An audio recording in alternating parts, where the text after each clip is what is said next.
People used to say that precision couldn't be taught. It had to be felt. That instinct couldn't be forged in a classroom or built in the gym. But no one expected a quiet, underweight girl with trembling hands to hit a target at 2,000 yards on a moving hillside under wind shear and pressure. Not her instructors. Not her peers. And especially not the recruits who laughed when she could barely hold the rifle steady on her first day. That was until the control tower went silent for a second, then declared the impossible had just happened. The moment it did, the air changed forever. Before we jump back in, tell us where you're tuning in from, and if this story touches you, make sure you're subscribed, because tomorrow I've saved something extra special for you. No one saw much in Eva Lennox the day she arrived at Ridge Hall Combat Academy. It was a facility notorious for turning promising applicants into elite-level specialists, but only if they made it through the brutal training that broke nearly half of them. It was never supposed to be a place where someone like Eva belonged. She didn't walk like a soldier, didn't talk like a warrior, and certainly didn't carry the kind of presence the others projected. Her eyes were too observant, her hands too delicate, her voice barely more than a whisper. On the shuttle ride up the rocky slope to the academy gate, her peers had already made up their minds. Some smirked when she nervously glanced at the terrain. Others didn't bother hiding their snickers when she asked if they'd have earplugs for the range sessions. To them, she was already a footnote, a dropout, dead weight. Ridge Hall sat like a steel creature embedded in the mountains of Alberta, Canada. It was a fortress in both function and reputation, hosting one of the harshest climates and the most ruthless regimens of any known training ground on the continent. Wind often cut through the valley like knives, and the mornings smelled of gunpowder and frost. The academy's main yard was a concrete plain, surrounded by cold iron fences, watchtowers, and target scaffolding. Dorms were tight, and privacy was almost non-existent. The food was calorie-dense but flavorless. But it wasn't discomfort that made Ridge Hall so infamous. It was humiliation. The instructors didn't merely push cadets to exhaustion. They exposed weaknesses like surgeons. If someone cracked under pressure, everyone would see it.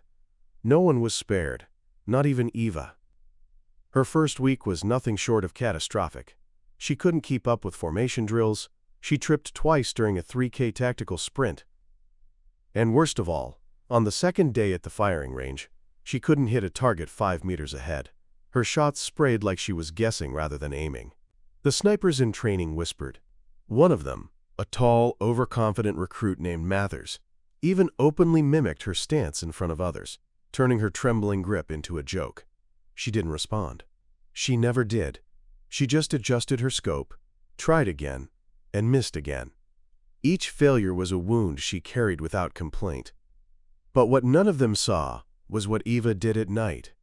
When the mess hall emptied and the barracks dimmed, she stayed up studying.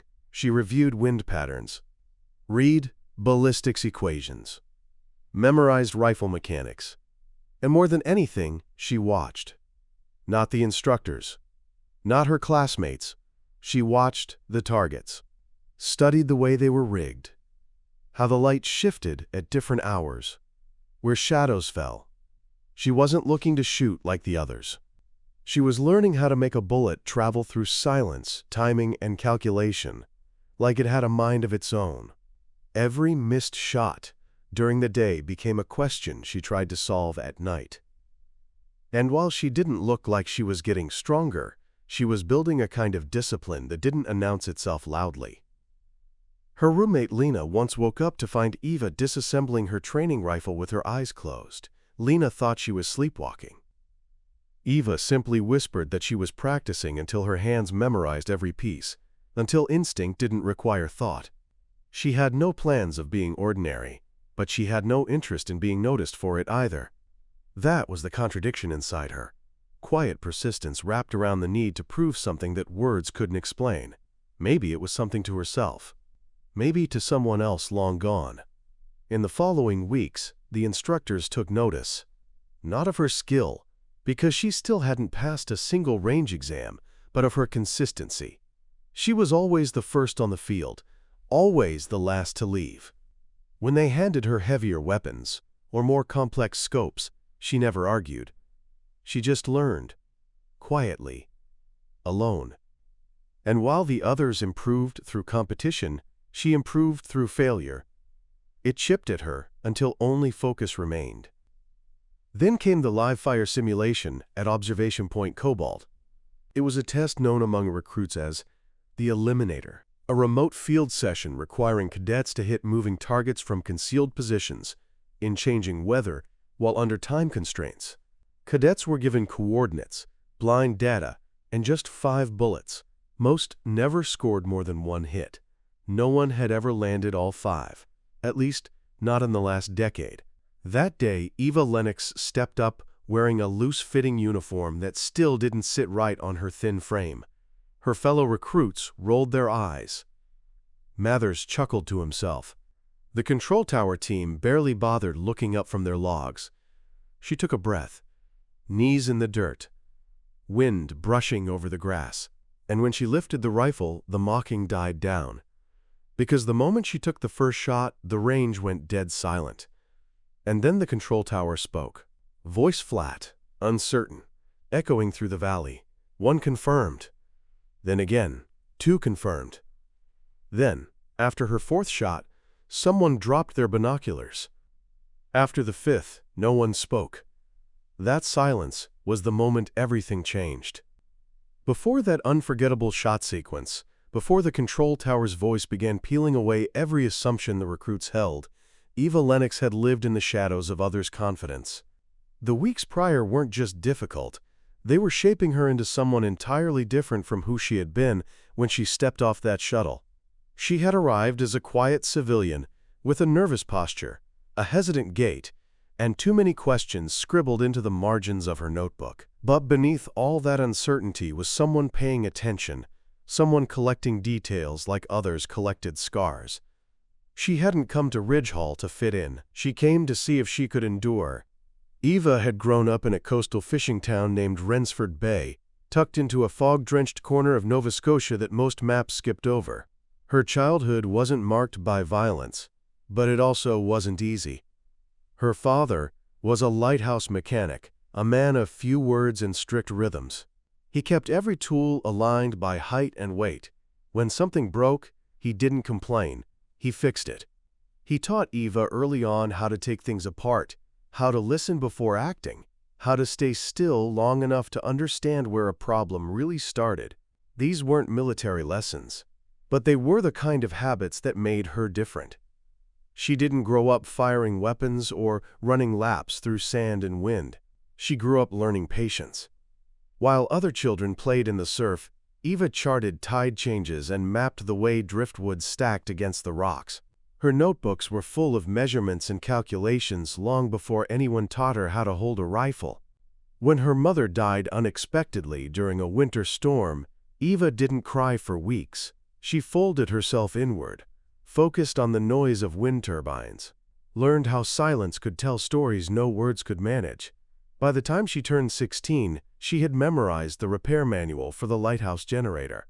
When her father's hands started shaking with age, she took over his duties, alone, unseen, and mostly unpraised.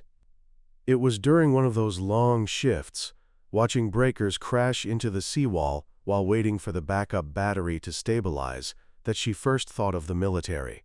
Not because she wanted glory or excitement, but because she needed to test herself somewhere where precision mattered, where failure didn't mean embarrassment, it meant lives.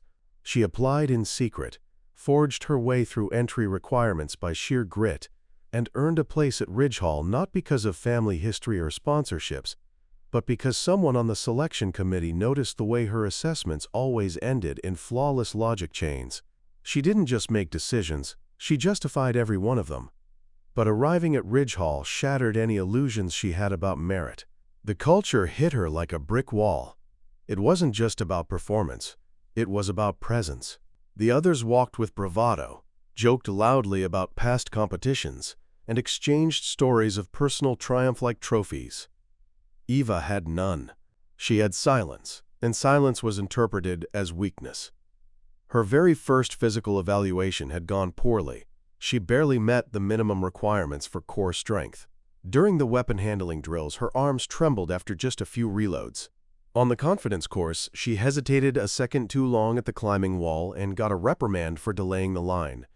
Every stumble earned her a nickname: Windbreaker, Butterfingers, Ghost Girl. The others didn't mean it cruelly at first. It was just how they filtered out the ones who wouldn't last.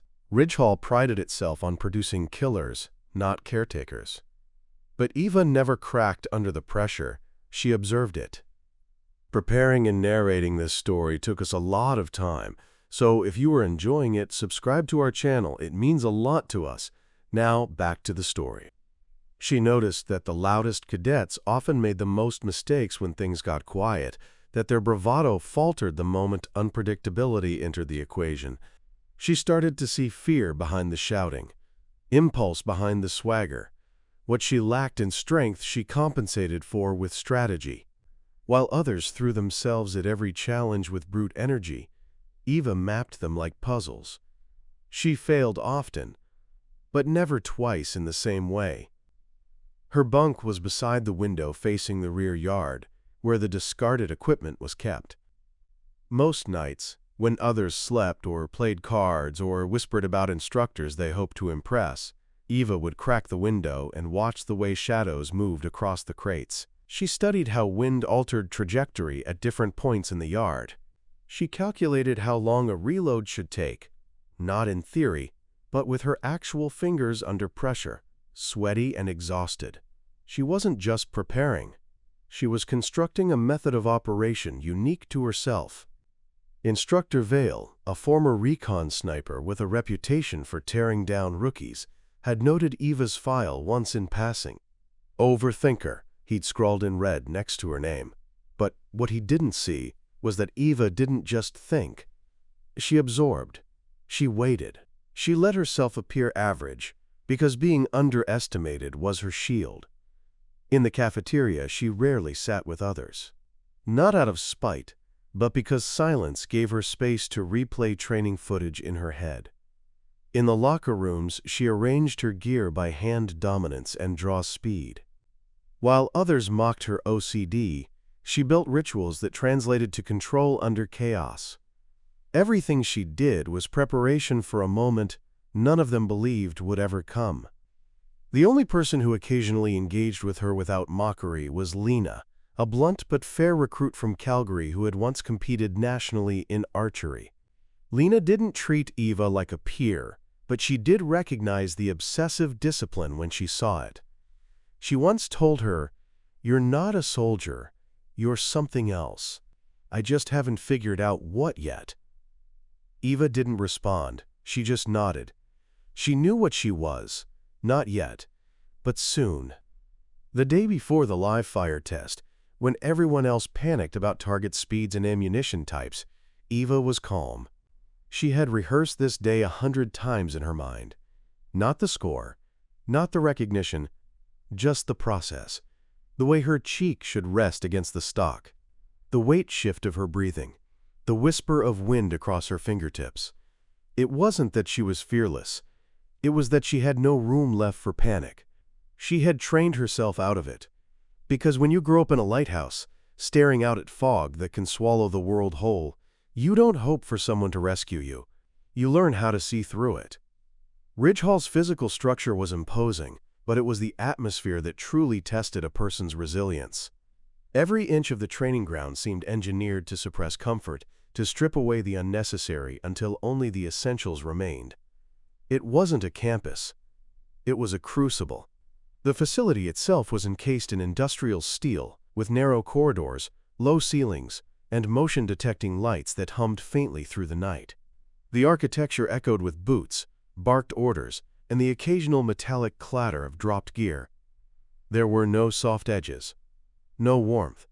Even the sunlight, when it broke through the clouds, felt cold and sterile on the gravel paths. The academy wasn't built to accommodate people. It was built to forge weapons. The dormitories, arranged in a horseshoe pattern around the central operations tower, each housed 30 cadets. Shared bunk beds, metal lockers, and 2 narrow communal showers made privacy a luxury no one expected. The moment a cadet stepped foot on the concrete path between the barracks and the training zones, they ceased to be individuals.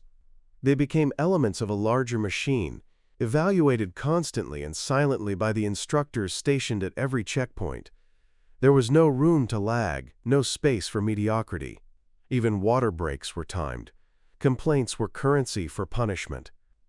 Outside, the terrain shifted from jagged gravel fields to synthetic obstacle zones, all bordered by chain-link fencing that reached skyward and curled inward at the top like barbed thorns. The rifle range sat at the far edge of the facility, a sprawling, open-air valley dotted with rust-colored target poles, automated dummies, and shifting barricades. Behind it loomed the mountainous cliffs, where drone sensors tracked every movement and recorded every misfire. This was where reputations were made or dismantled. It was also where Eva had learned her greatest lessons, not from victory, but from watching how the wind carried through the valley mouth, how shadows changed shape after 3 p.m., and how the metal targets groaned subtly when hit dead center. Every structure at Ridge Hall had a purpose. The conditioning fields were carved into segments that forced cadets to adapt mid-course, one moment crawling through mud and wires, the next sprinting up sand-laced inclines. The soundscape was constant: whistles, shouted commands, the thump of rubber soles on wood planks. At night, the lights of the control tower cast long beams across the south quadrant, creating sweeping arcs of pale blue that gave the entire facility a prison-like glow. Ridge Hall didn't simply prepare its cadets for the field, it transformed the field into a living opponent. The instructors were no less relentless. They came from a variety of backgrounds: special forces, intelligence units, aerial surveillance teams. Some were lean and quiet, others loud and brutal, but all shared a singular goal: to eliminate hesitation. They didn't train recruits to aim, they trained them to decide, to commit, to fire without second-guessing. Every misstep was magnified, and failure was documented in daily reports that cadets never saw but always felt.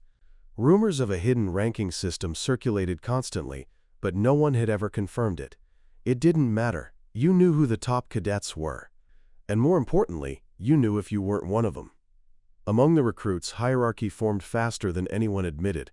Physical strength was valued, so was speed. But nothing granted more influence than demonstration under pressure.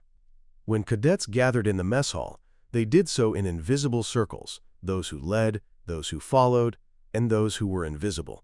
Eva lived in that last category. Not because she lacked worth, but because she refused to demand attention. While others made their presence known through volume, she carved out a space by being unnoticed. That was her strategy. Silence gave her freedom. Still, there were days when even silence couldn't shield her. During firearms drills, when the squads rotated between rifles, pistols, and precision optics, Eva was often singled out, not by the instructors, but by the recruits themselves. They didn't need to be cruel to cause damage. A smirk here, a sideways glance there, whispered jokes passed like currency. When Eva struggled with the M27 recoil pattern, Mathers casually asked if she needed a lighter weapon, maybe a BB gun. Another time, when her grouping missed the silhouette outline entirely, one of the snipers suggested maybe she was left-eyed blind. The laughter that followed wasn't loud, but it was cutting, death by 1,000 chuckles. Yet she never retaliated, not even with words. She simply cleaned her rifle, reset her posture, and tried again. Every miss was a message, every failure an instruction manual. Eva wasn't waiting for a moment of greatness. She was building one. She often spent her downtime in the southern quarter of the training field, where the old comms tower had been converted into a surveillance observation post. It was mostly ignored by other recruits because the data readouts were dense and unexciting, filled with wind velocity logs, elevation variance charts, and drone footage timestamps. But Eva saw it as treasure. She logged hours reviewing playback from past exercises, noting how different shooters adjusted to pressure, how environmental factors caused micro-deviations in bullet paths. She saw things others missed: the exact second when a confident shooter hesitated, the split-frame difference between overcompensation and discipline. These weren't statistics to her, they were behavior patterns. One night, just after lights out, she snuck back to the tower to observe drone logs of the elevation course. She watched a frame-by-frame breakdown of a simulation from 3 months earlier, where a cadet had managed to hit a moving target behind cover. Everyone had praised the shot for its luck, but Eva saw something different. She saw the way the shooter had adjusted 2 degrees left before the trigger pull, not out of reflex, but because of the way the target's shadow moved a second earlier. That was the moment she realized something vital. Precision wasn't magic, it was information. That idea became her foundation. Everything that could be measured could be mastered. Even the wind, even her own nerves. Her world narrowed to a single pursuit: control, not of others, of herself. She began treating every training day like an equation. Sleep cycles were optimized for muscle recovery. Food intake was measured to balance alertness and stamina. Breathing patterns were timed to her steps. She became less like a cadet and more like a variable in her own algorithm. And Ridge Hall, brutal and cold as it was, began to feel less like a threat and more like a proving ground, not just for her skills but for her identity.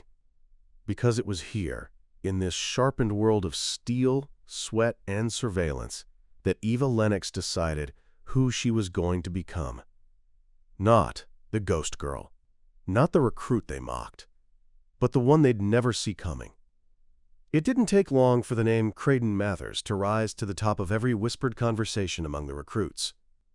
He was the unofficial leader of Echo Unit, the most dominant training group in the cycle. His record on the range was near perfect. His obstacle course times had shattered previous benchmarks.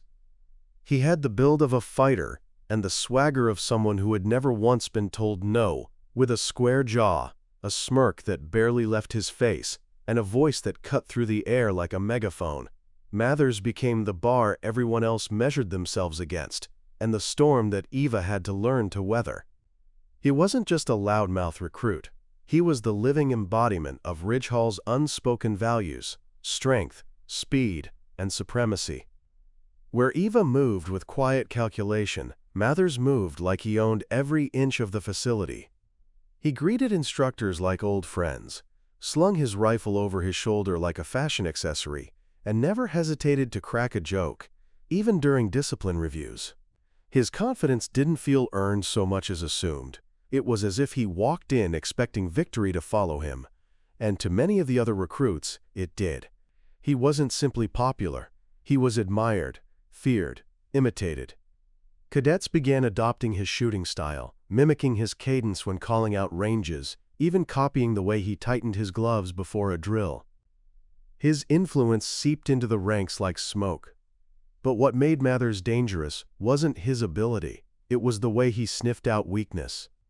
He had an instinct for spotting the ones who didn't belong, or at least, the ones who hadn't yet proven they did. And once he made his judgment, he was relentless. He wouldn't attack directly. That would draw reprimands. Instead, he chipped away with sarcasm, planted ideas in others' heads, undermined morale in small but potent ways. He treated it like a game. And Eva Lennox, with her awkward grip and notebook full of wind formulas, became his favorite opponent. It started subtly.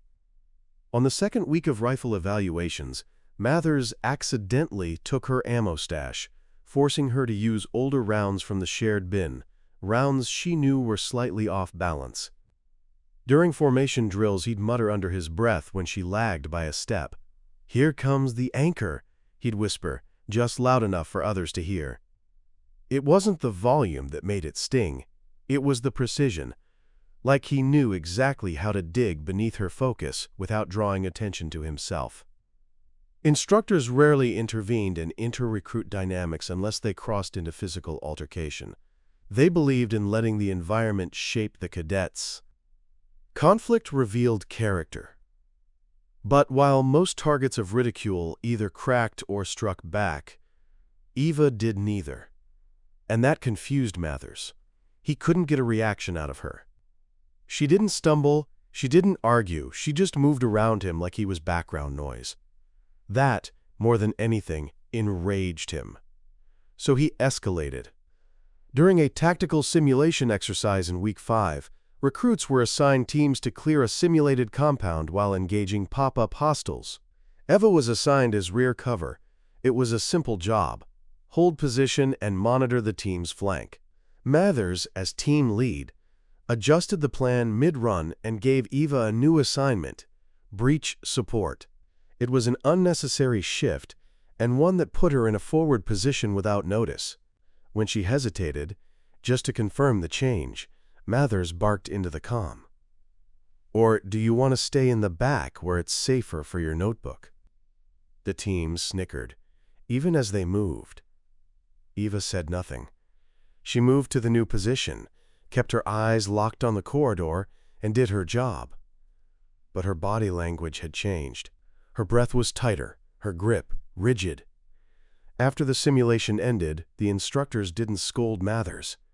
His tactic had technically succeeded. The compound had been cleared. But Eva's performance was flagged as, quote, hesitant under modified conditions. The feedback was brief but telling. She wasn't reprimanded, but she wasn't praised either. In Ridge Hall, that meant she was fading from relevance. The following day, Mathers doubled down. During the cold dawn training on the mountain ledge, where cadets were made to hit targets across shifting wind conditions, he stood just behind Eva during her turn and began narrating her movements. "Left foot back. No, that's too far. You're choking the stock now. Oh, she's aiming again. Everyone hold your breath." His voice was full of humor, but it cut through her concentration like shrapnel. And still, Eva didn't flinch outwardly. Her shot landed inches from the outer ring, and she simply recorded the deviation in her journal. To Mathers, this silence was a challenge he couldn't let go of. He began turning the group against her more openly. Recruits who had once ignored her now joined in the jokes, seeing it as a ticket to align with power. "Hey, Eva, maybe if you calculated the wind speed down to the molecule, you'd finally hit something," one cadet teased after a missed target. Another chimed in, "She's just collecting data for her thesis. How to miss gracefully." The laughter didn't stop. It grew bolder, sharper. She became the ghost that everyone felt entitled to laugh at, because she never gave them the satisfaction of a reaction. But beneath Eva's composed exterior, something was shifting. She wasn't just enduring anymore. She was collecting, not just data, but behaviors, habits, flaws. She noticed how Mathers overcorrected when under time pressure, how he blinked twice before firing, a tiny tell. She watched how the others clumped together in high-pressure situations, relying on groupthink instead of strategy. Eva began assembling more than formulas. She was mapping personalities, predicting patterns. She didn't want revenge, she wanted results. The catalyst came during a lecture on psychological warfare. Instructor Vale stood before the recruits and said, "The most dangerous enemy you'll ever face isn't the loudest or the strongest. It's the one who listens, the one who waits, the one who knows more about you than you know about yourself." His eyes scanned the room. Then they rested, for a half-second, on Eva. She didn't smile. She didn't move. But she knew then that the story wasn't over. And neither was she. The following weeks passed in a blur of sweat, exhaustion, and grit. Evelyn moved through every drill with a quiet determination that unsettled even the most seasoned instructors. Her footwork sharpened, her upper body strengthened, and her trigger discipline improved with clockwork precision. But the ridicule persisted. Every time she missed a moving target by a fraction of a second, or faltered on a timed sprint, someone would snicker or mutter under their breath.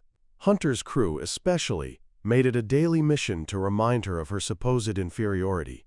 But Evelyn never once broke formation to respond. She absorbed every jab, every smirk, and every slight like sandpaper smoothing rough edges.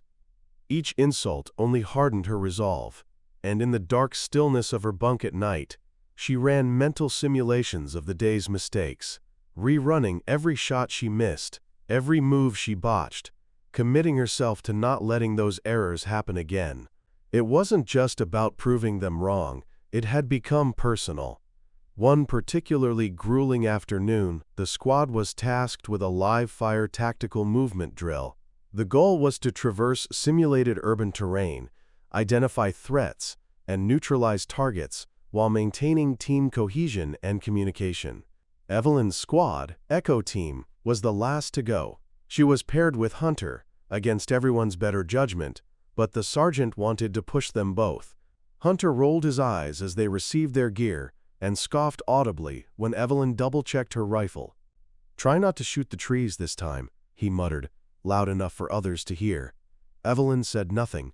She strapped her gear tighter and focused on her breathing. This time, she wasn't going to be the quiet one fading into the background. The exercise began. Hunter charged forward recklessly, treating it like a game. He ignored the simulated IED markers and failed to clear corners properly. Evelyn moved with calculated purpose, scanning her surroundings, noting entry and exit points, identifying cover positions. 2 targets popped up. One a civilian cutout, one a hostile.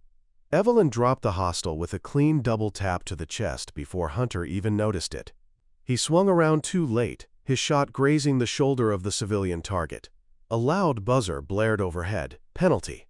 Still, he brushed it off and moved forward, barking at Evelyn to keep up. By the time they reached the mock safe house, Evelyn had 4 confirmed hits, all clean. Hunter had 3, one of them friendly fire.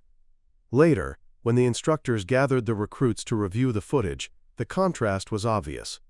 Evelyn's precision and methodical movements stood in sharp relief against Hunter's reckless bravado. But instead of owning up, Hunter deflected, accusing the simulation of being buggy, claiming the targets didn't pop up fast enough. The squad laughed nervously, unsure whether to side with their golden boy or accept what they'd seen. Evelyn said nothing, but one of the instructors, Sergeant Ramos, pulled her aside afterward. He had a faint smile on his lips, one that looked like it hadn't been used in years. "You're getting there, Santiago," he said, his voice gruff. "Keep moving."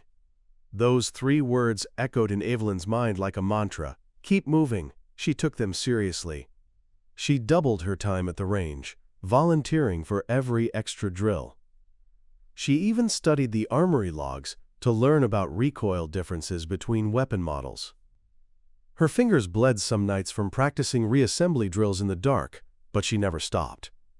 What the others didn't know was that Evelyn had grown up around machinery. Her father, though stern and distant, had taught her to respect the inner workings of every tool she touched.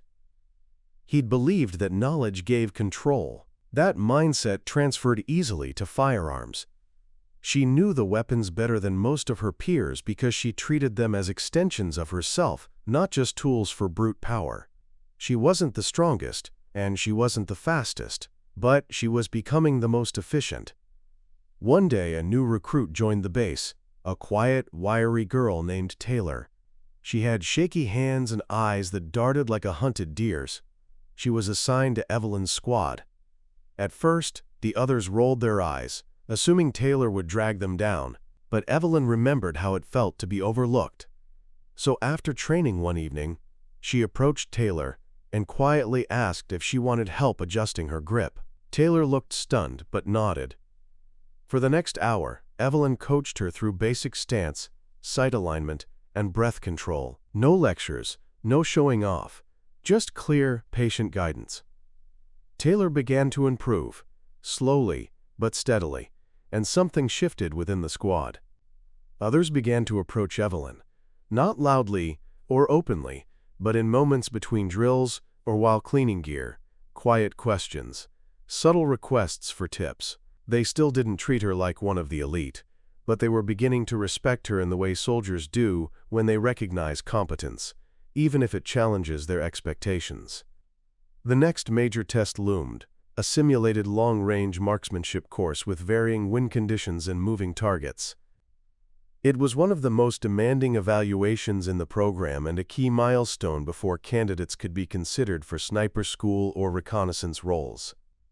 Evelyn spent every spare minute preparing.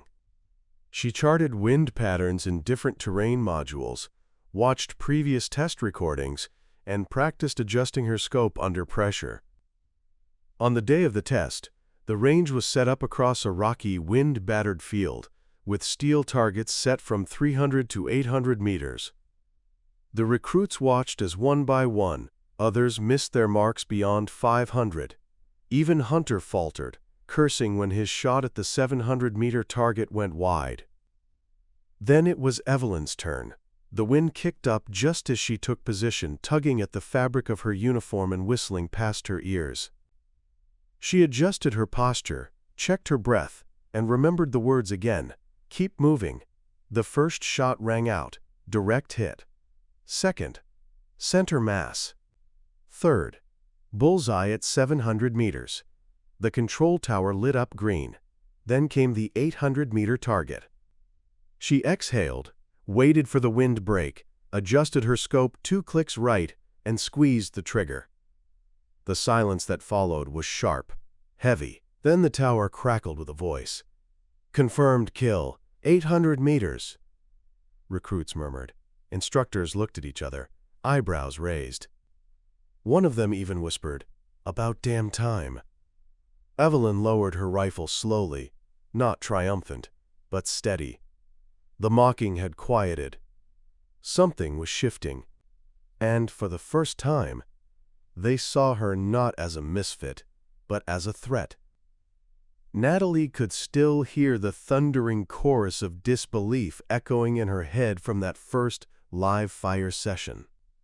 The jeers, the snickers, the sideways glances of recruits barely old enough to vote, each of them so confident in their ridicule that it stung more than any drill sergeant's bark. But Natalie had learned not to argue, not to defend, not to explain. She simply absorbed it all, like a punching bag, collecting every blow, trusting that one day her silence would roar louder than their mockery. That day hadn't come yet, but she was inching toward it with every shot she took. And even if her aim wasn't perfect yet, her focus was. Training had intensified. They were being pushed harder and further, not just in strength but in mental endurance, decision-making under pressure, and above all, teamwork. That last part was always tricky for Natalie. The other recruits had begun to form tight cliques, war-born brotherhoods forged in sweat and hardship. But Natalie remained outside the circle, not by choice, but because walls had been built around her before she even had a chance to step in. Her bunkmates talked over her, left her behind during meal runs, and rolled their eyes when she volunteered answers in tactical classes. She was a phantom presence, always present but never truly seen. It would have been enough to break most people, but Natalie wasn't most people. The pain, the isolation, and the constant undercurrent of disrespect only deepened her resolve. She began waking up an hour earlier than required, jogging in the darkness before morning réveil, her breath visible in the chill dawn air, her feet pounding the damp earth like a heartbeat in sync with her purpose. She took the insults and turned them into fuel. Every missed shot was followed by 100 more in silent repetition. Every failed maneuver in drills was dissected mentally at night under the glow of her reading light. She wasn't chasing perfection, she was hunting understanding. And slowly, quietly, it was working. Sergeant Holt started noticing. It was subtle at first.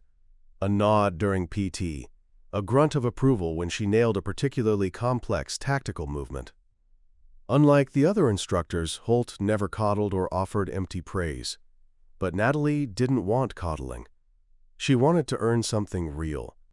In one particular urban training scenario, recruits had to navigate a mock town, clearing buildings and covering teammates. It was chaotic. Dust, fake explosives, shouting, simulated gunfire. Her squad was disorganized, shouting over each other, breaking protocol. Natalie, ignored as usual, kept her head. She didn't shout. She didn't grandstand. She moved with precision, covering blind spots, securing corners, and executing what they'd been taught. When the final whistle blew, it was clear to the evaluators who had truly led without saying a word. Sergeant Holt later dropped a comment during debrief. "Some of you shout commands. One of you just showed command." No names were mentioned, but eyes slowly turned toward Natalie. Still, the turning tide didn't come all at once. Even as performance improved, the culture around her remained cold. The whispers hadn't stopped.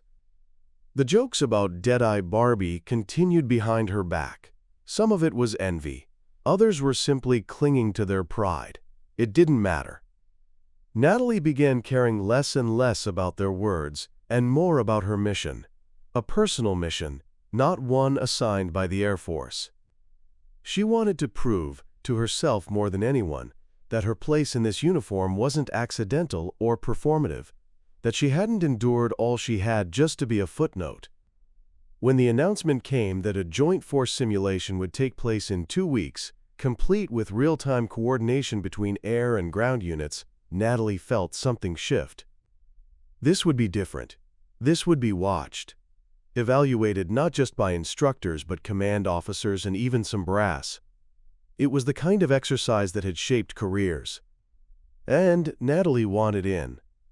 Her squad had already begun strategizing, most of them viewing the mission as a chance to flex muscles and posturing, but Natalie approached it differently. She studied previous mission reports from similar simulations. She rewatched drone footage of aerial spotting and communication breakdowns.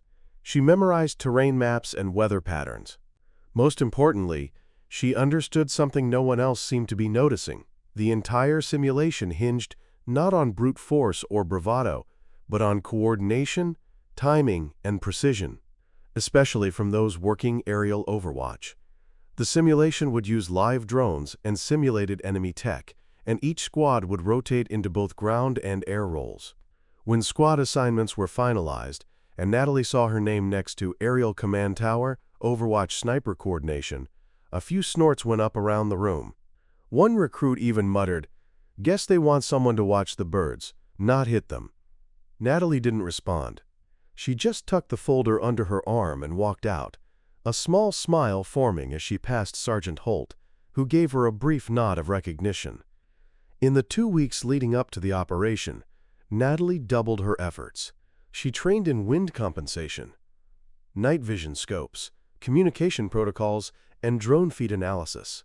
She requested extra hours in the range tower, simulating conditions with Sergeant Holt, who surprisingly granted every request. He never asked why she was pushing herself so hard. He already knew. Holt himself had faced that kind of lonely road in his early career. Though his battle had been different in context, it was the same in spirit. One morning, while Natalie was reviewing wind tables and ballistics curves, he walked in, dropped a set of newly issued advanced optics on the table, and simply said, "Use these during the op. You'll need 'em." That moment, though brief, burned into her memory like a medal. She felt, for the first time, like someone believed she had more to offer than they'd assumed. She clutched those optics like they were a lifeline. The night before the simulation, while others joked around or played cards in the mess hall, Natalie sat alone on the observation deck, the stars overhead whispering stories of flight, of missions completed, of history made. She let herself breathe, not to relax, but to acknowledge how far she had come. From being laughed at for her shaky aim to now being trusted with the most critical eyes in the sky. It wasn't just about proving them wrong anymore. It was about proving herself right. The next day would test everything, her training, her resolve, her instincts. And though the recruits still scoffed, the control tower wouldn't care about reputations or rumors. It would care only about results. Confirmed results. By the time the 3rd week of training had arrived, Vivian's name had become synonymous with ridicule. The recruits, mostly fresh-faced men raised on a steady diet of bravado and competitiveness, used her as the punchline to every joke.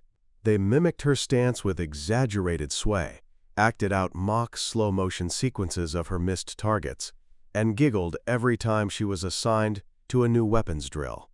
Lieutenant Braga, despite his stern lectures about unity and respect, had begun showing signs of silent skepticism himself. His encouragement grew less frequent, and the praise that once felt perfunctory vanished altogether. Vivian absorbed it all, not because she lacked the spirit to speak up, but because she was learning. She had come to Fort Dawnridge with a goal, and that was to prove herself capable, not to win a popularity contest or earn hollow pats on the back. She had grown up invisible in many ways, and the burden of being underestimated was a familiar weight she carried like a second skin. What they didn't see was how she spent her nights. While others went out to the recreational tents, or used their free time to relax, Vivian found herself drawn to the old simulator wing. The room was dusty, mostly forgotten since newer gear had been installed across the base, but the software still worked. There, she trained for hours, not only refining her shot but analyzing recoil, angles, distances, wind calculations. She recorded herself on an old camcorder, watched the playback, corrected her posture, repeated the process. It wasn't glamorous. It wasn't meant to be.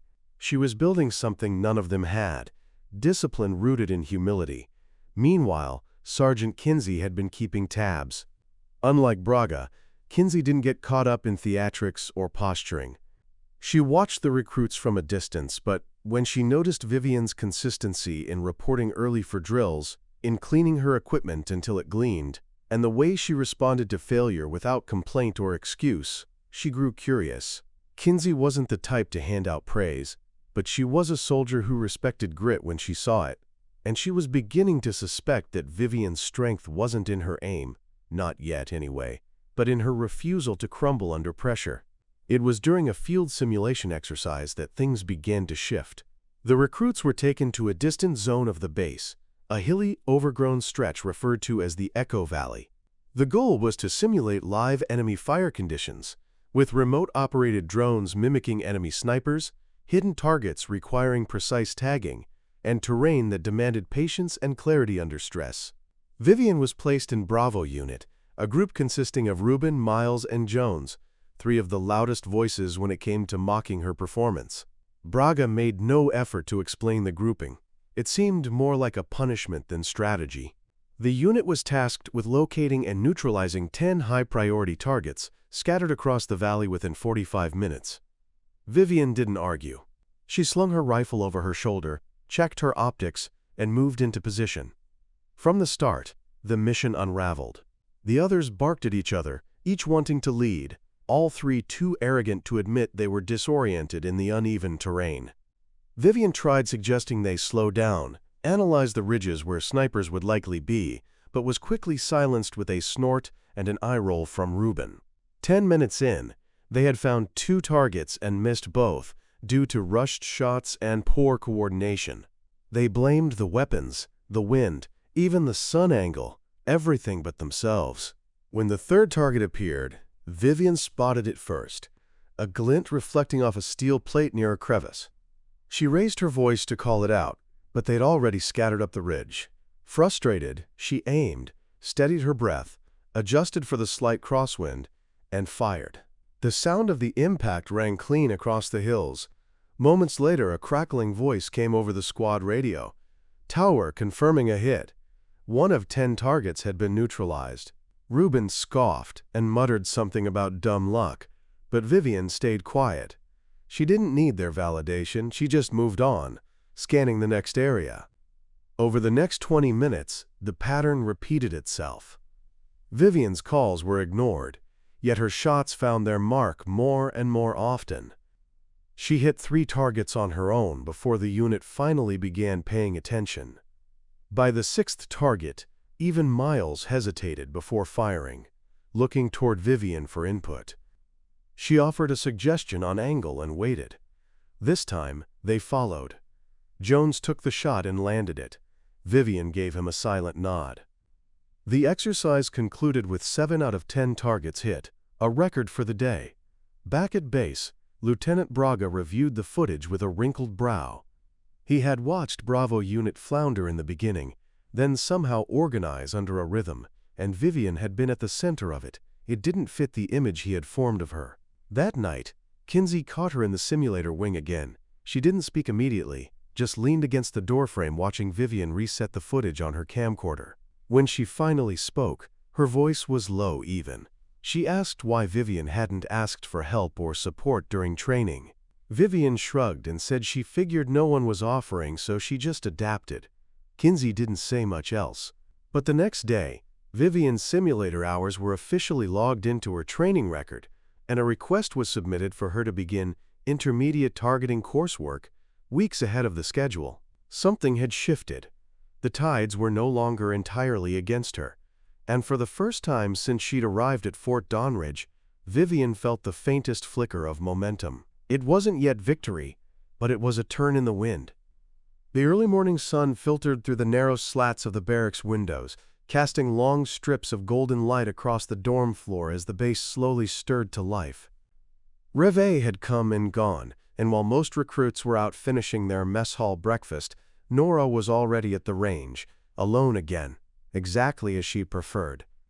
It had become her routine ever since Sergeant Maddox had granted her early access, his quiet way of supporting her without stirring more conflict. With each session, Nora's movements had become faster, sharper, cleaner. She had memorized the breathing cadence that stabilized her hand, the micro-adjustments her scope required in the shifting dawn light, and the rhythm of squeezing the trigger just at the base of her exhale. Though no one else saw it, Nora was transforming. Her shots, once scattered and uncertain, now struck true with unsettling consistency. The mockery had started to die down, not because it had been corrected, but because the recruits had grown bored. Nora hadn't fired back verbally, hadn't defended herself, hadn't broken down. Instead, she had become something less interesting to them, a ghost. But Sergeant Maddox noticed. So did Staff Sergeant Klein, who oversaw final evaluations for sniper certification. One morning after Nora's solitary practice, Klein approached her without a word, took her rifle, and inspected it with a veteran's eye. He didn't comment on the wear on the barrel or the fact she had taped a small token, a ribbon from her mother's journal, to the underside of the stock. Instead, he gave a single nod, handed it back, and told her to report to Observation Post Echo at 0500 the next morning. What awaited her there wasn't a reprimand or more training. It was a field simulation, real terrain, real conditions, real stakes. Nora showed up in full gear, heart pounding in anticipation and uncertainty. Klein handed her a data card and motioned toward a camouflaged perch facing a low ridge half a kilometer away. On that ridge were 3 targets, rotating steel silhouettes rigged to appear for seconds at a time and disappear just as quickly. Wind conditions were unstable, early fog still clung to the trees, and the ridge itself had shifting shadows that made visibility a challenge. It was designed to break even confident shooters. The recruits who had mocked her were present, summoned in as part of an observational training group. Nora felt their eyes settle on her back as she approached the perch. No one said a word, but the air buzzed with unspoken expectation. She climbed into the sniper nest, adjusted the bipod and positioned herself flat against the mat, rifle cradled into her shoulder. Klein stood behind her with a stopwatch and a voice recorder, while Maddox watched from a distance, arms crossed, expression unreadable. The first target appeared, only for a breath of time, and Nora fired before she consciously processed the shot. A sharp clang echoed across the range. Confirmed hit. A murmur rippled through the observation group. The second target, further out and partially obscured by foliage, rose and rotated. This one was harder. The wind had shifted, and the morning light refracted slightly through the thinning fog. Nora recalculated, adjusting for windage and drop, then fired. Another metallic ring. 2 for 2. Some of the recruits leaned forward now, murmuring among themselves. The third target was the most difficult, obscured behind a patch of glare from the wet leaves and moving at a slow but unpredictable interval. Nora waited. Her finger rested gently on the trigger. Time stretched. The control tower above the range clicked on with static, then silence, then a tone. Target raised. Nora fired. Silence. No clang. Just silence. The recruits behind her started whispering, some grinning. One of them let out a low chuckle, but before the sound could settle, The control tower's voice burst through the intercom, crisp and unmistakable. Confirmed kill, delayed impact, headshot. All targets neutralized. The murmuring stopped instantly. A wave of stunned quiet blanketed the group. Klein, impassive as ever, clicked his stopwatch and leaned down to murmur in her ear. "We'll be needing you next week for the regional qualifier." Then he walked away. Maddox approached and helped her out of the perch, saying nothing, but Nora caught the slight upward twitch at the corner of his mouth. A smile. Behind them, the recruits stood in stunned silence, some with their mouths slightly open, others blinking in disbelief. One of them, James, the loudest of her former hecklers, looked at her not with disdain, but with a dawning sense of embarrassment. That moment changed everything. Not because she had finally proven herself to them, but because it no longer mattered that they believed in her. She had already earned her own belief. The confirmation from the control tower, the recognition from Klein, and the subtle nod from Maddox were just punctuation marks on a transformation that had begun the moment she chose to ignore their laughter and show up early every day. Later that afternoon, as Nora cleaned her rifle back at the armory, she caught her reflection in the polished metal of the receiver. She didn't look different. She didn't feel special. But there was a stillness in her eyes, a steadiness that hadn't been there weeks ago. She realized she no longer needed permission to be taken seriously. She had made herself undeniable. And somewhere deep inside, she felt the echo of her mother's voice, not as a memory, but as part of her heartbeat now. The next time she walked into the mess hall, heads turned. But this time, no one sneered, no one chuckled. Instead, they made space. The room fell into silence as the recording stopped, the weight of the footage lingering like a storm cloud refusing to drift away. Captain Sorensen turned off the projector and slowly turned toward the recruits, seated stiffly in the debriefing room. No one spoke. No one dared to move. Even Mason, whose arrogant grin used to light up every sarcastic remark he threw at Ellie, sat with his shoulders drawn in, eyes locked on the grainy screen, where only moments ago Ellie's thermal scope had captured a sequence of decisions so precise and calm that it bordered on surreal. What they had seen was no lucky shot. It wasn't even just excellent marksmanship. It was strategy layered over instinct, control layered over chaos, and a type of mental clarity that made even the most seasoned soldier feel like a child playing with sticks. Captain Sorensen finally spoke, his voice low and deliberate. "I wanted you all to understand something. You didn't just witness a kill, you witnessed a lesson. One I hope sinks in before it's too late for the rest of you." His eyes scanned the room, pausing just long enough to let his words sink into every recruit. Then he left, his boots echoing down the hallway as the door slowly shut behind him. For the rest of the day, the barracks felt unusually quiet. Ellie wasn't even present during the playback. She was still being checked out by the base medical staff as a formality after the mission. Rumors swirled about how she had returned calm and composed, like nothing monumental had happened. Meanwhile, the others were replaying every second of the footage in their minds. They remembered mocking her during rifle training, laughing at the way she measured every breath and blinked twice before pulling the trigger. They remembered how she preferred to run solo drills during free time, rather than hang out at the mess hall talking trash. They remembered her as quiet Ellie, odd Ellie, wannabe Ellie. But now all they could think was Sniper Ellie, Hero Ellie, the one who saved all our lives. When she returned that evening, nothing about her had changed, except for the silence that followed her into every room. Not the awkward silence born of ridicule, but the heavy quiet that accompanies a new kind of respect, the kind forged in fire. She said nothing as she unpacked her bag, smoothed out her uniform, and sat on her bunk. Mason cleared his throat awkwardly across the room. "Ellie," he started, his voice uncertain, cracking in a way none of them had ever heard from him. What you did, it was—" But the words failed him. She looked up, her eyes meeting his for a split second before returning to her gear. "It was my job," she said flatly, and then she pulled out a cloth to clean her rifle. That night, the base felt different. A kind of gravity had shifted.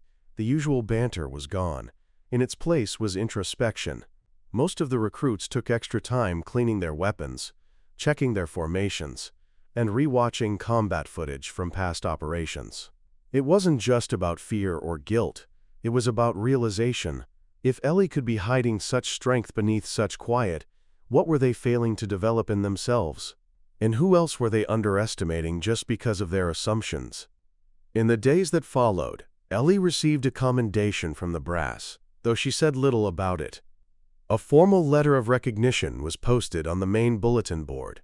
Her name, Eleanor Gray, was printed in bold, alongside the phrase, "Extraordinary Performance Under Fire." The instructors began citing her mission in their lectures, pointing out the importance of composure, precision, and preparation. Suddenly, the girl they had laughed at became the benchmark for calm under pressure.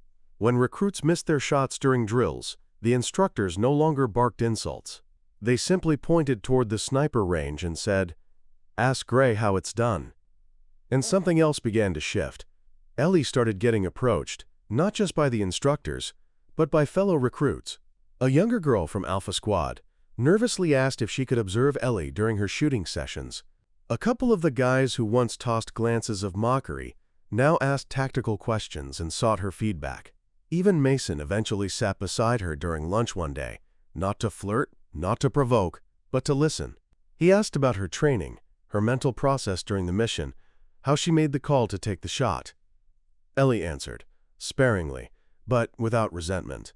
If anything, she seemed relieved that the air had cleared, that her role was finally seen for what it was, not for glory, but for its truth. Still, even with the newfound respect, Ellie didn't chase attention. She remained the last to leave the range, the first to arrive at morning drills. She trained with the same quiet intensity, now sharpened by the knowledge that she had crossed a threshold. She had faced death, not in theory but in reality, and made it blink first. Every step she took from then on was different, grounded in something most of her peers hadn't yet touched. And for those watching closely, it became obvious. Ellie hadn't just changed how they saw her. She had changed the standard entirely. Under the relentless sun that beat down upon the rocky terrain of Fort Ashland, the recruits trudged through their drills, their boots kicking up clouds of dust with every step. The sweltering heat was merciless, but for Evelyn, it was just another challenge to face head-on.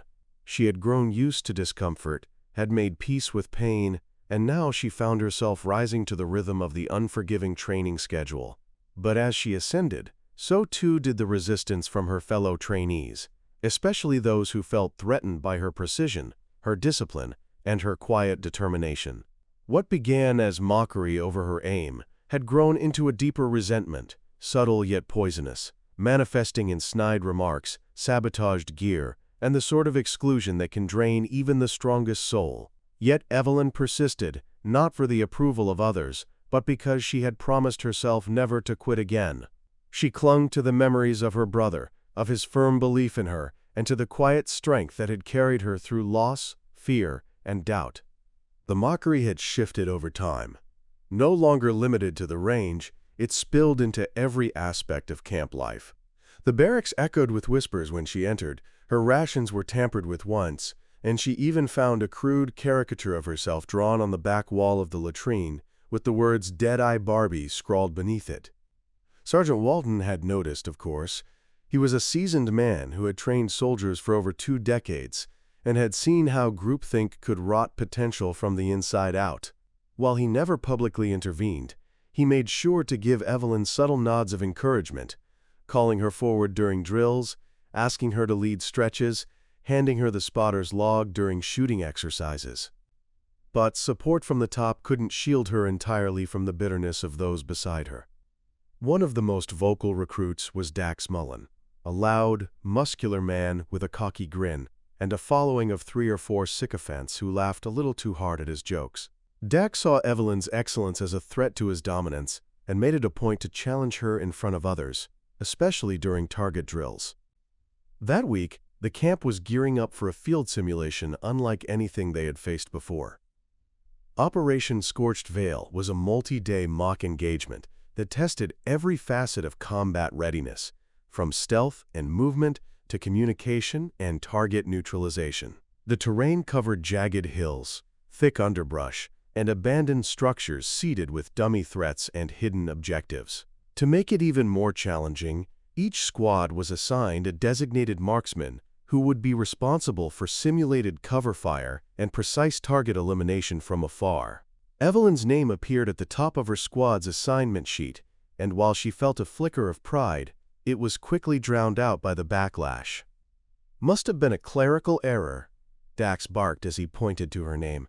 "They meant to write my name. Right, Barbie?"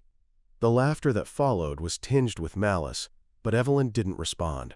She simply stepped forward, collected the scope training rifle from the rack, and nodded once. The operation began at dawn the next day. The squad scattered into the rocky hills, moving with caution and radio silence.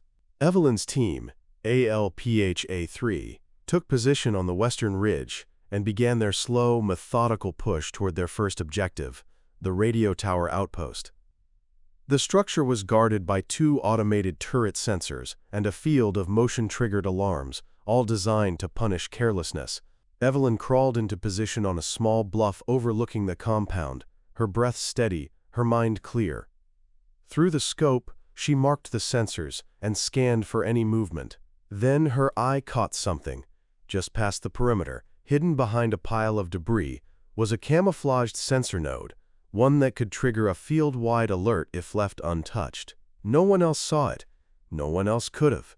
She reported its coordinates, but Dax, now acting squad lead, dismissed it. "Ghosts in the brush," he muttered over the radio, and continued issuing movement commands. Evelyn stayed put, heart pounding, her instincts screaming. She double-checked, recalculated, and finally made the call herself. With a single, controlled breath, she squeezed the trigger. The node cracked open and fell dead. Immediately, the squad's comms flared. Alpha 3, MARKSMAN, confirmed sensor kill, the control tower announced, its voice cutting through the static like a bell of truth. A pause followed then. Alert prevented. Objective remains stealth compatible. Dax froze mid-step, his head snapping toward her position. For once, no words came from his mouth. The rest of the squad looked back with a mixture of disbelief and embarrassment. They had mocked her aim. They had dismissed her instincts. But the control tower didn't lie. That single shot had saved them all from a forced retreat and reset. It preserved their mission status and gained them extra points in the simulation. Evelyn didn't gloat. She simply logged the shot, recalibrated her scope, and waited for the next call. For the rest of the operation, the tone shifted. Orders were double-checked with her before being issued. Movement patterns were adjusted to her vantage. She had become the eye above, the silent protector. But the final test was yet to come. A hidden objective, buried in an abandoned structure at the far edge of the zone, had been rumored but never confirmed. If found and secured, it could vault their squad to the top of the class rankings. However, it was also crawling with simulated hostiles, smoke traps, and timed sensors. As night fell on the final day of the operation, Evelyn once again took her position, this time high above a concrete basin where the objective was suspected to be. Through the dim light, she caught movement, shadows darting between ruined columns. Then she saw it, the metallic glint of the final data core, tucked beneath a collapsed steel beam. 2 dummy guards flanked it. Evelyn radioed the coordinates, calibrated the wind drift, and lined up the shot. Her finger hovered over the trigger just as a gust swept through the basin. She waited. Not yet. One breath. Then another. Then stillness. She fired. For hours, the desert sky glowed orange and crimson, painting the landscape in hues of fire as the sun descended behind the ragged cliffs. Samira crouched in a temporary sniper hide, wedged between two weathered boulders under a net of desert camouflage, the barrel of her custom M110 barely protruding through the mesh. Her breathing was steady, rhythmic, her heartbeat a slow and quiet drumbeat that matched the pulse of the earth beneath her belly. In her ear, the team's radio chatter continued in low, clipped exchanges, the tension mounting with every passing second. She had spotted the movement again. Enemy scouts circling around the perimeter, testing their defenses, trying to slip past their flanks. She relayed the observation up the chain, and Captain Miles confirmed that all units were to hold position and remain concealed until confirmation of the main convoy's location. But Samira had a sinking feeling that the main force was a diversion, and the real threat, the high-value target they'd been tracking for months, was already slipping past them in the rocks to the south. She asked for permission to relocate and confirm. There was a pause, a beat of silence too long for her comfort, before Miles's voice returned, laced with reluctance. "Negative. Maintain position. We can't risk losing sight on the convoy. Let the drone handle southern recon." But Samira didn't trust the drone footage. Too many blind spots, too much interference in this terrain. She hesitated only a moment before making a choice that would either get her reprimanded or change everything.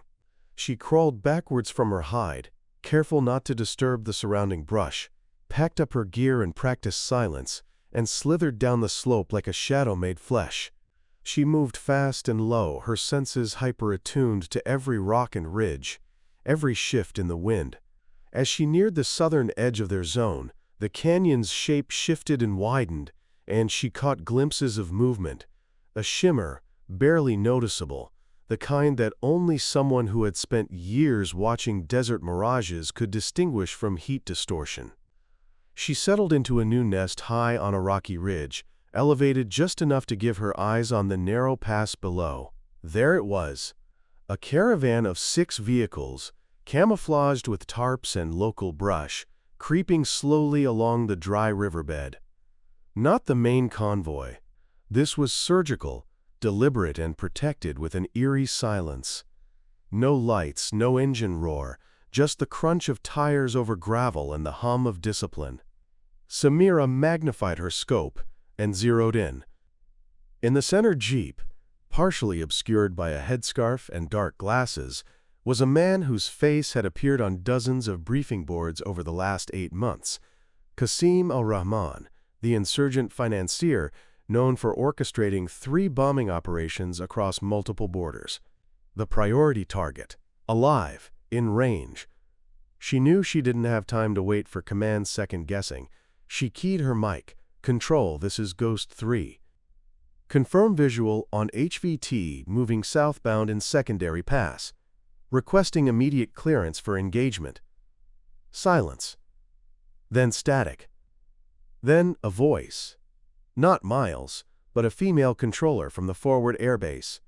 "Ghost 3, control tower confirms visual from drone intercept. You are green. Engage." Samira exhaled. She adjusted the windage, read the breeze through the flutter of a hawk's feathers overhead, and waited until the vehicle rounded a bend that left it fully exposed. She timed the shot between the moment the driver blinked and the HVT shifted slightly, just enough to reveal the vulnerable spot between the neck and shoulder, just above the ballistic vest's edge. The bullet tore through the air with a whisper, invisible and absolute. Through the scope, she saw the HVT jolt and collapse. Panic erupted in the caravan, tires spinning, men shouting, one of them firing wildly into the cliffs. But Samira was already on her second round, targeting the front tire of the lead jeep. Another clean shot. The vehicle swerved, blocked the path, and forced the convoy into a jam. She radioed in again. HVT neutralized. Convoy immobilized, awaiting ground team for recovery. The control tower came back quickly. Confirmed kill. Repeat.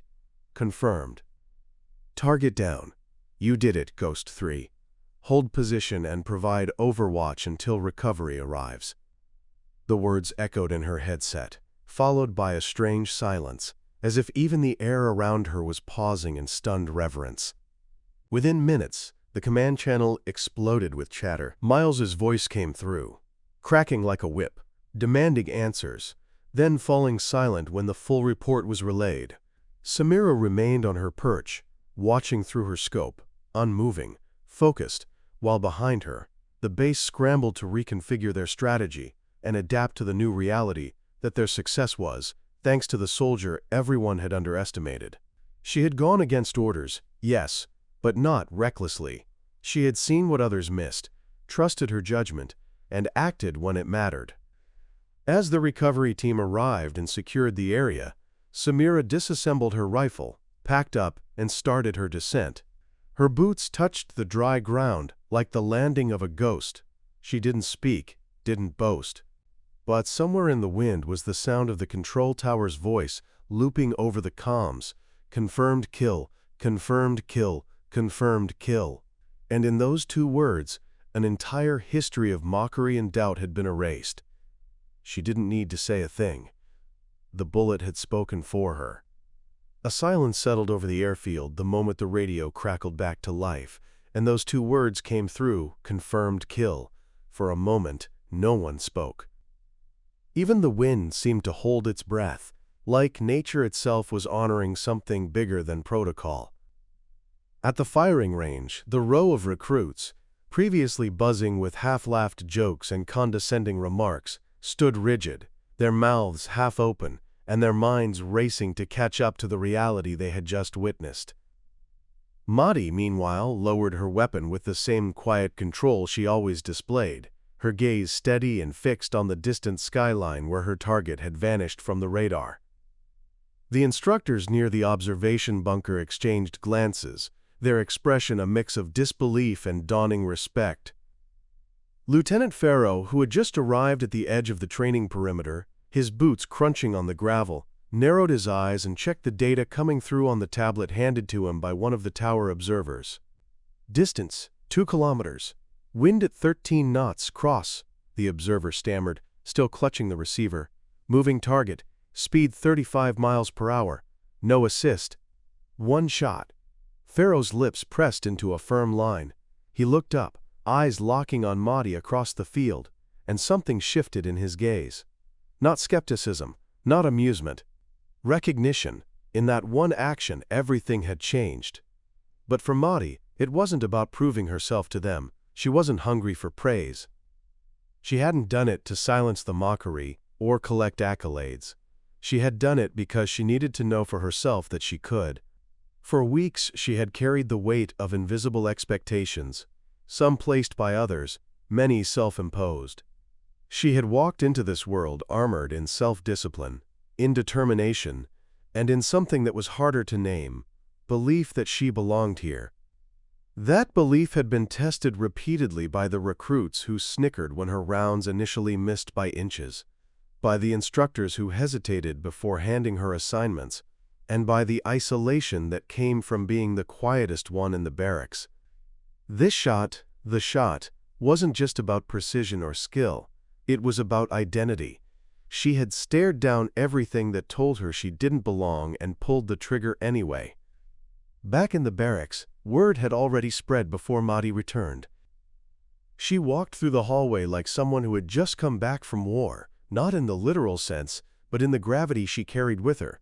Some of the recruits, the same ones who had rolled their eyes when she took position that morning, now shifted uncomfortably when she passed. A few nodded with tight expressions, grudging respect just beginning to crack through their pride. One even stepped aside for her at the water dispenser. No words exchanged, but the gesture loud enough. She wasn't looking for their admiration. But she did notice the absence of laughter behind her back for the first time in days, and maybe that meant something.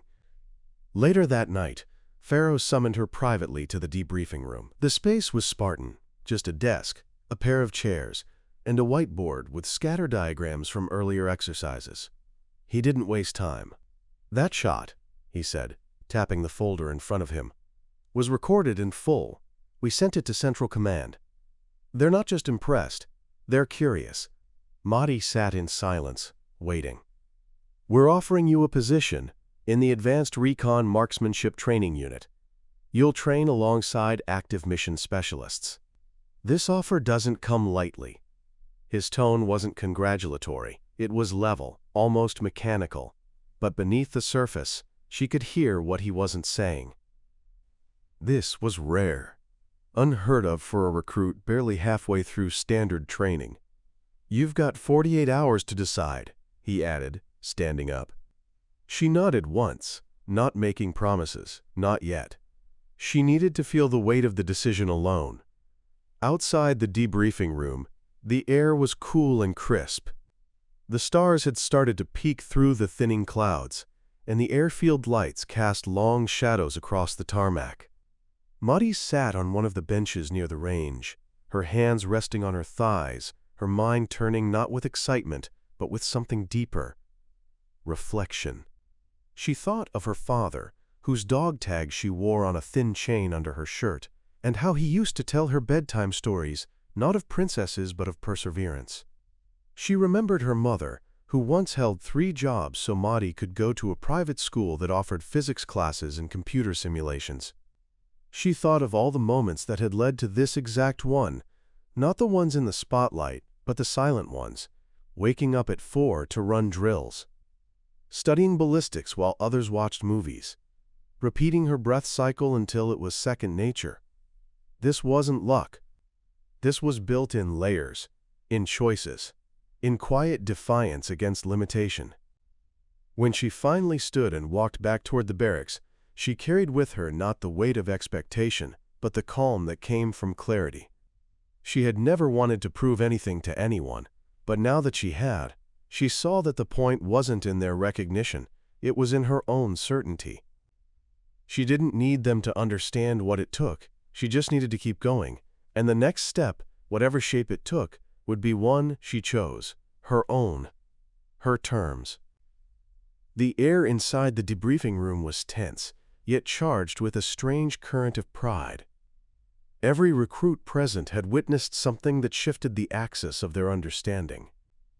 Over the past hours, adrenaline had surged and nerves had been tested, but now, as the last rays of sunlight filtered through the dusty windows, a reverent silence settled among them. Commander Hawk stood at the head of the room, his expression unreadable. On the screen behind him, frozen in a high-definition still, was the moment Ilara's missile had made contact, a precision strike executed from impossible range, under high wind, and with malfunctioning telemetry. It was a frame that would be analyzed in classes, dissected in simulations, and referenced in manuals. The confirmed kill was no longer just an announcement from the control tower. It was now etched into the training base's mythology. And Ilara Raines, once the quiet, awkward outsider mocked for her unimpressive physical strength and quirky focus on the technical details, was at the center of it. She sat off to the side, still in her flight suit, her knuckles scraped, hair tied back haphazardly, her expression one of quiet focus rather than victory. She didn't gloat. She didn't smile. She didn't need to. Her actions had spoken in a language more fluent than any words. One by one, recruits began rising to their feet, not out of protocol but instinct. Some approached her, offering nods or muttered congratulations, a few with embarrassed apologies tucked behind awkward smiles. Tomas Veltri, who had once led the jeering with smug superiority, now stood before her in silence, humbled not by reprimand but by reality. She looked up at him, and for a brief second, something passed between them. Not forgiveness, perhaps, but understanding. He gave a small nod before retreating, his ego punctured, but his respect earned. Commander Hawk finally broke the silence, his gravelly voice carrying a weight that stilled the last murmurs in the room. He didn't offer praise. Instead, he pointed to the screen again and said, "This is what happens when someone does the work nobody else sees. When they trust in their preparation more than their reputation. Take note, this is what readiness looks like." The room held its breath, the moment heavy with significance. It wasn't about theatrics or bravado anymore. It was about substance, grit, and capability. That night, Elara wasn't treated like a novelty or an underdog. She was respected, not as a woman who had succeeded in a man's world, but as a soldier who had performed under fire and delivered results with composure. Later, outside the barracks, the wind had picked up and carried with it the scent of jet fuel and distant storms. Elara walked the perimeter alone, needing space not for solitude, but to process. She thought about her brother Isaac, his words years ago echoing in her ears. They won't see you coming, but they'll know when you've arrived. She had never fully understood them until today. She had trained in the dark, doubted in silence, and persevered without applause. And today the spotlight had found her, not because she chased it, but because she had earned it. A notification buzzed on her compad. It was a message from Colonel Bisset, the woman who had once quietly vouched for Elara's admittance into the program despite opposition. The message was short but unmistakably proud. "I saw the tower announcement. You've done more than prove them wrong. You've proved yourself right." Elara allowed herself a small smile then, brief and fleeting. The validation wasn't in the message, though it touched her deeply. It was in the fact that she had done what she knew she could do all along. Her confidence had never been loud, but it had always been rooted in a truth she refused to abandon. As the moon broke through the clouds, casting a silvery sheen over the tarmac, the base's radio buzzed faintly with chatter. It wasn't just Elara's instructors who had taken note. Word had spread. Other bases, other commanders. There were murmurs of potential placements in advanced aerial divisions, even consideration for special task forces that monitored disputed airspaces along hostile borders. Her career trajectory had shifted.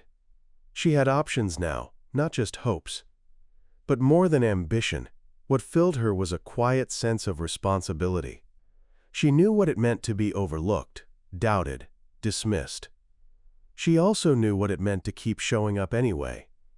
And now that she had a platform, she planned to use it wisely. Not just for her own ascent, but to widen the path for others like her, quiet minds with steady hands and something to prove. The next morning, during drills, she was asked to demonstrate techniques to the junior recruits. Some were fresh cadets, some were just weeks behind her own cohort, but they all watched her intently, notebooks ready, eyes wide.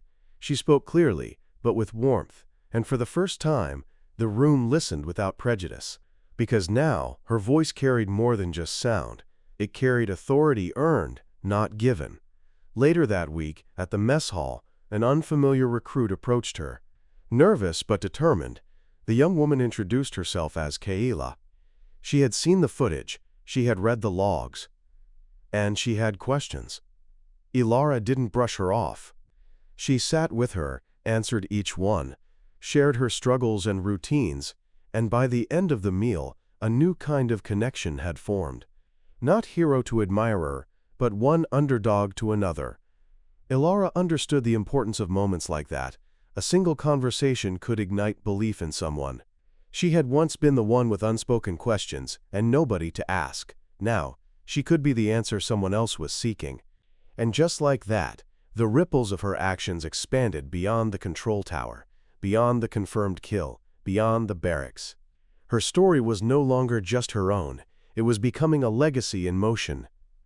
The dust on the airfield hadn't even settled when the brass called an immediate briefing, and despite the adrenaline still pulsing through her limbs, Arden made her way to the debriefing chamber, her boots leaving tracks on the polished floor like proof of the battle she had just fought. The other pilots were there already, most of them looking at her with a mix of unease and bewilderment, as if they hadn't yet reconciled the version of Arden they used to mock, with the one who had just pulled off an airstrike so precise it had already made its way to internal headlines. Colonel Weiss stood at the front, arms crossed, expression hard to read. The room was silent as he played the thermal footage from the control tower, the insurgents scattering, the missile trajectory in crystal clarity, the confirmation of enemy elimination without a single civilian casualty. It was surgical, clean, and it bore her name. Confirmed kill, the control tower had declared, and those words echoed louder than any applause. It was no longer something she had to argue for. It was stamped into the mission record, imprinted into the silence that filled the debriefing room. When the video ended, there was no cheer, no clapping, just the kind of respect born from recognition, quiet and potent. After the debriefing, Arden found herself alone again in the locker bay. She sat on the bench in front of her unit, helmet in her lap, hands trembling from the adrenaline wearing off. She wasn't thinking about the kill, not even the mocking that had finally turned into grudging respect. What filled her mind was something else entirely. Replaying over and over the moment she saw the young girl run back to her mother after the dust settled. The child they hadn't known was there, shielded by the crumbling remnants of a shop front.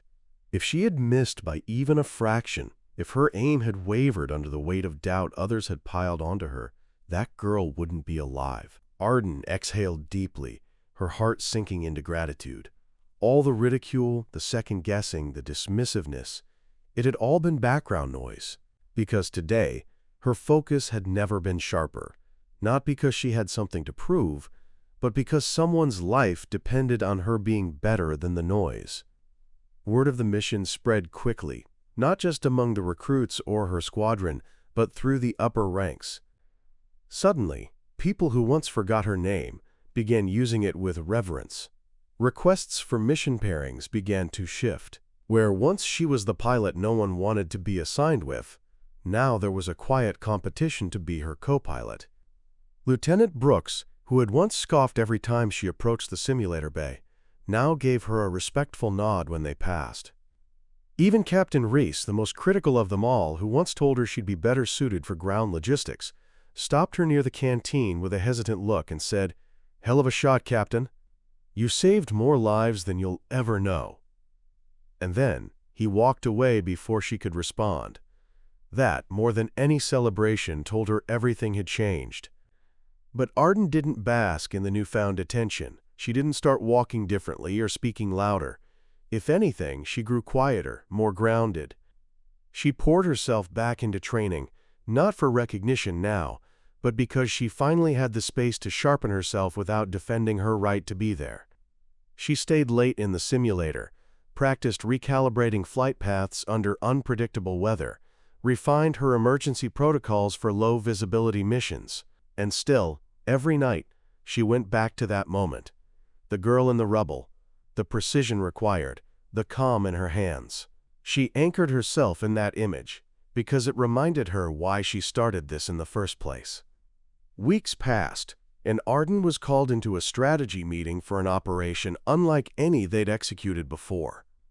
A high-risk humanitarian extraction in a volatile region where air support would need to be close enough to deter insurgents, but far enough to avoid collateral damage. The room was full of senior officers, and for the first time Arden was not there as an observer. She was being asked to lead. Her name was written at the top of the mission flight plan, not as a token gesture, but because no one else could do what she had proven capable of. It was a shift she didn't take lightly. When she stepped into that room, she carried not just her flight gear, but the weight of expectation. Yet, this time, it wasn't the kind that came with doubt. It was the kind that came with trust. After the meeting, Arden walked out to the hangar where her aircraft was being prepped. The mechanics looked up and smiled at her, casually calling her the Eye of the Storm, a nickname that had quietly circulated after her last mission. She touched the side of the aircraft, her palm resting against the cool metal, and thought about the girl, the mocking voices, the long nights of invisible effort. Everything had led to this, a moment where she no longer had to prove anything. She was the proof. Her precision wasn't luck, her instincts weren't flukes, and now, in a war zone full of chaos, she had become the one element they could rely on to stay unshaken. In the barracks later that night, a few of the recruits she once trained alongside gathered around her. They didn't ask for war stories. Instead, they asked for advice. One of them, shy and uncertain, admitted she had almost quit because the noise in her head, the mockery, the looks, the passive doubt, was too loud. Arden looked at her, remembered the sting of those first few months, and said, "The noise only matters if you start believing it's the truth. But if you stay focused, if you remember why you're here and who you're doing it for, none of it touches you." And in that moment, she saw the same spark in the girl's eyes that she once tried so hard to keep alive in herself. They landed back at base under a sky that had shifted from defiant gray to a triumphantly golden hue, as if even the heavens had shifted allegiance, no longer mocking her efforts but shining in acknowledgement of what she had become. When Ava climbed out of the cockpit, her boots hit the tarmac with a gravity that wasn't just physical. It was the weight of transformation, of validation, of overcoming not only external dismissals but every whisper of doubt she'd once entertained in the silent corners of her own mind. The control tower's confirmation of her kill had traveled farther than any of them expected.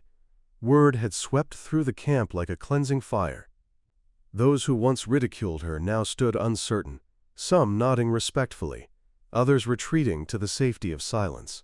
The commander, who had always seen more in her than she sometimes saw in herself, met her with a brief but heavy gaze, and a single nod that meant everything, and nothing all at once. Ava didn't need words from him. She had written her worth in the sky. But what came next wasn't parades or commendations.